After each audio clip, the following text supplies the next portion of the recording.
ഞാൻ പാട്ട് വളരെ ചെറുപ്രായത്തിൽ നിന്ന് പാടാൻ തുടങ്ങിയാണ്. പാട്ട് പഠിച്ചിട്ടുണ്ടോ? ഇല്ല, പഠിച്ചിട്ടില്ല. പള്ളിക്കൂടത്തിൽ കേട്ടിട്ട് പാടണം. എൻ്റെ ബാപ്പ, വല്യപ്പ, എല്ലാവരും ജ്യേഷ്ഠന്മാരെല്ലാവരും പാട്ടുകാരാണ്.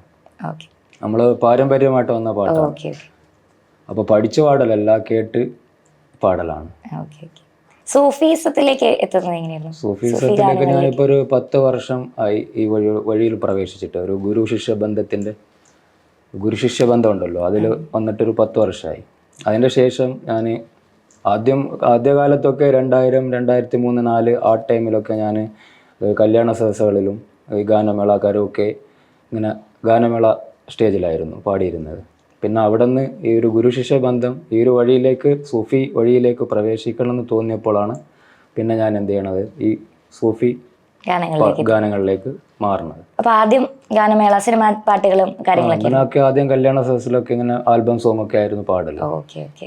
സൂഫി ഗാനങ്ങളിലേക്ക് എത്തുമ്പോൾ ഏതൊരു മൊമെന്റിലാണ് അങ്ങനെ തോന്നിയത്? ആരെങ്കിലും അങ്ങനെ പറഞ്ഞോ, അതായത് സൂഫി ഗാനങ്ങൾ പാടിയാൽ നല്ലതായിരിക്കും, സൗണ്ട് നല്ലതാണ്? അതെന്റെ സ്വന്തം അഭിപ്രായത്തിൽ തന്നെയാണ് ഞാൻ ഈ വഴിയിലേക്ക് കടക്കുന്നത്. എൻ്റെ 2 കൂട്ടുകാരുണ്ട്, അവര് ഈ വഴിയിലുള്ളത് അറിഞ്ഞപ്പോൾ പിന്നെ ഞാനും സൈഡായിട്ട് ഈ വഴി അന്വേഷിച്ച് ഞാനും ആ വഴിയിൽ പ്രവേശിച്ച് ഒരു ഗുരുവിനെ കണ്ടു. പിന്നെ അതിനുശേഷം നമ്മൾ ഗുരുശിഷ്യ ബന്ധത്തെക്കുറിച്ചാണ്, സൂഫീസ എന്ന് പറഞ്ഞാൽ ഗുരുശിഷ്യ ബന്ധത്തെക്കുറിച്ചാണ് ഞാൻ പാടുന്നതും ഇതാക്കുന്നത്.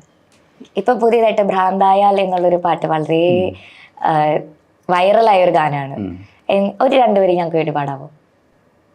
ഇവിടെ ഈ ദുനിയാവിലെനിക്കെന്ത് ബന്ധം, ഇരുൾ മൂടിയൊരീ വഴിയിൽ എന്തുണ്ട് സ്വന്തം, ഇളം തെന്നലായെത്തും ലൈലാന്റെ സുഗന്ധം, ഇളം തെന്നലായെത്തും ലൈലാന്റെ സുഗന്ധം, ഈ ഇടവഴിയേ വരണം അവളുടെ നിർബന്ധം, ഭ്രാന്തായാൽ എന്ത് സുഖം,